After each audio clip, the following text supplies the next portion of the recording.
I am doing a presentation on the Native American groups of Ohio. There we go. Why I chose this topic is because I find it incredibly interesting, and my grandfather was apparently an 8th Native American, so I'll jump right in. I inserted a few images to show the Native American population and territories throughout the colonization of the United States and how they decreased to what they are today over the course of about 5 slides. This slide shows what the territories might have looked like as colonizers started to move in. As you can see on this map, there is a small decrease starting on the Pacific coast.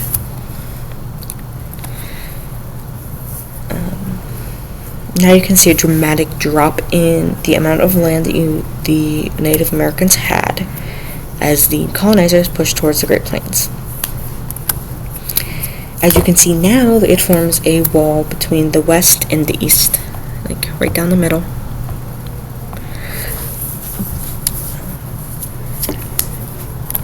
As time progresses, the United States gains more land, and territories that were previously owned by Native Americans decrease quite a bit.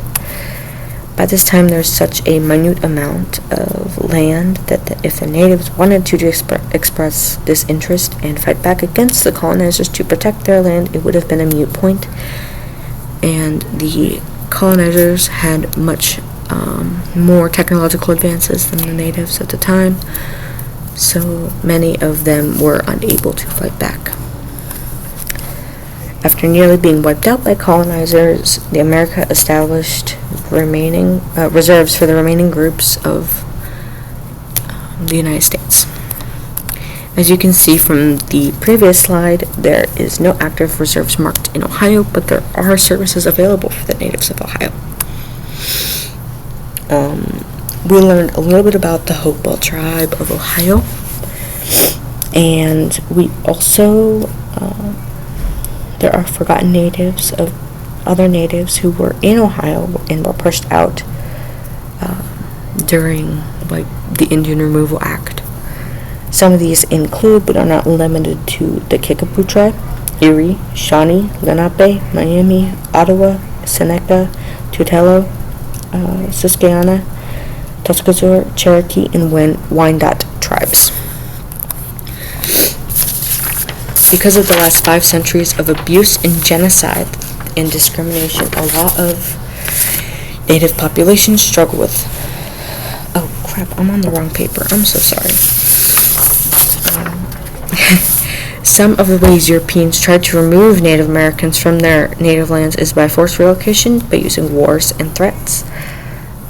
We can see this forced relocation on the Trail of Tears by the Cherokee people we looked at in the chapter book. Other ways they did try to force them out was creating reservations for them, which a couple did get taken away.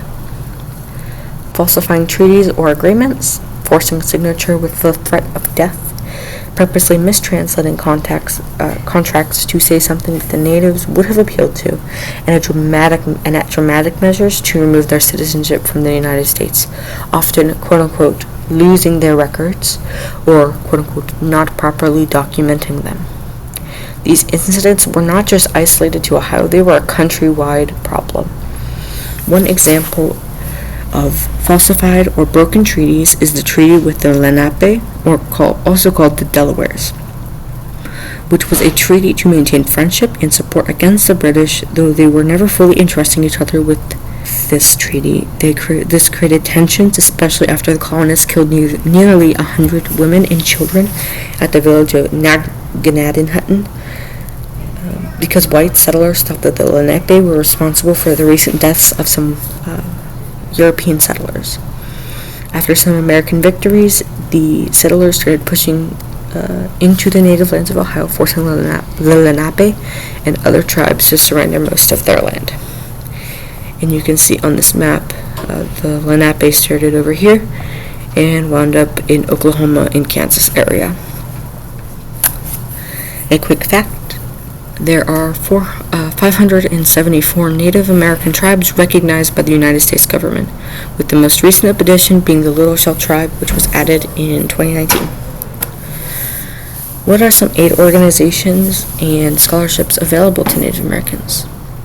The Native American Indian Center of Central Ohio is one aid organization in Central Ohio, I think close to Cleveland, that offers resources for Native Americans.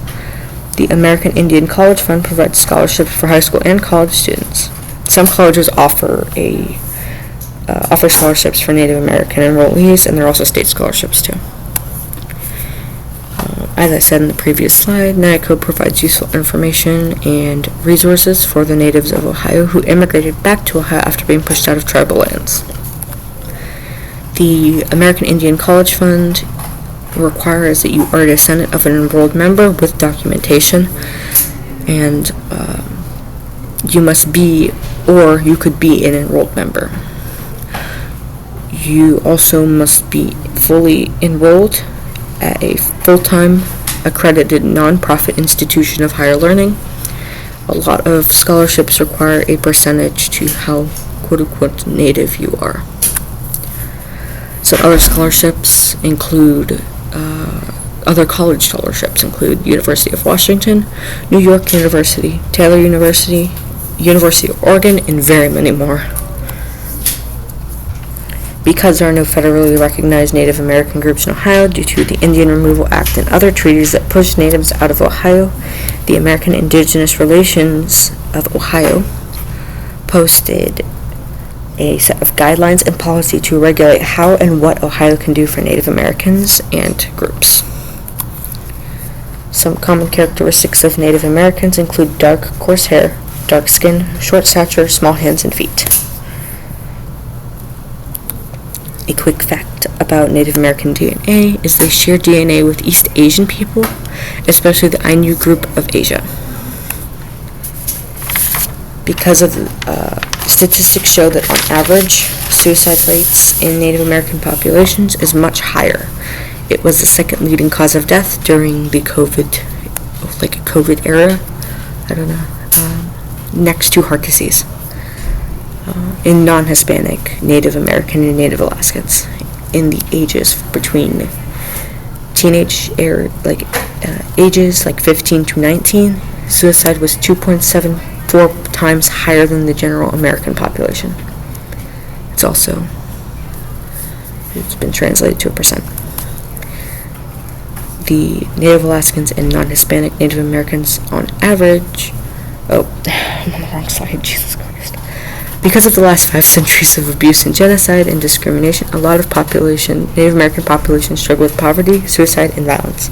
This destruction has fed the natives with a sense of hopelessness. This is the result of that abuse and destruction forced upon them by the colonists, leading to generational trauma that still affects many today. Why are the statistics so high? Native Alaskans, and non-Hispanic Native Americans on average receive less mental health and general health treatment than the general population. These services are often against beliefs, inaccessible, or unavailable to them. Why are Native Americans important today? Because they accomplished and invented many things we use on a daily basis. Some accomplishments include Vice President Curtis, who was a member of the Kaw Nation. A person named Sequoyah made the Cherokee Silvery, who they were previously illiterate, making them the only person to have been known to do this. Jim Thorpe, a Sac and Fox tribe member, made it to the Olympics and won gold in 1912. The Iraqis Confederacy of New York helped model the Founding Fathers who created the country we are in now. The photo shown in this slide is a photo of Vice President Curtis when he was a child. Some inventions that Native Americans created.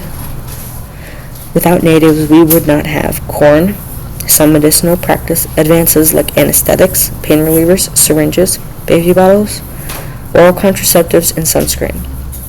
We also wouldn't have lacrosse, snowshoes, and parkas.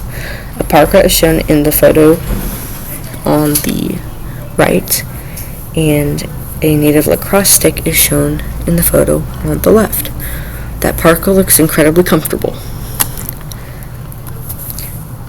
To sum up my presentation, Native Americans play a huge role in creating the world we live in today, with helpful starts to modern technology, clothing we wear in winter, to the food Americans eat every day. Even with all the discrimination and abuse they face, they are a tiny yet important part of society.